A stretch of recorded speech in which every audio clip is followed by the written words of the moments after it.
పబ్లిక్లో అవసరానికి ఇప్పుడు సమస్యల్లో ఉండేటటువంటి పబ్లిక్కి ఒక ప్రయోజనం చేకూరుస్తుంది. ఇప్పుడు ధరలు పెరగడంలో తగ్గడంలో తేడా ఏంటంటే మోడీ వచ్చాక పెట్రోల్ని తీసుకొచ్చి బంగారం తరహాలోనే అంతర్జాతీయ ధరలకు అనుగుణంగానే పెట్టాడు. దీనివల్ల చూడండి, మోడీ వచ్చాక అంతకుముందు 87 రూపాయలు ఉంది పెట్రోల్, నాకు బాగా గుర్తు. మన్మోహన్ సింగ్ దిగిపోయే నాటికి 2014 నాటికి 87 రూపాయలకి వెళ్ళింది పెట్రోల్.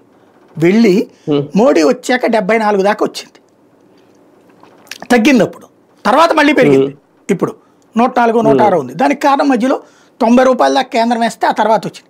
కానీ ఆ రోజున లెక్క చూస్తే కనుక కాంగ్రెస్ ఉన్నప్పుడు ఆ 87 పెరగడమే కానీ తగ్గలే, ఇప్పుడు వెనక్కి రాల.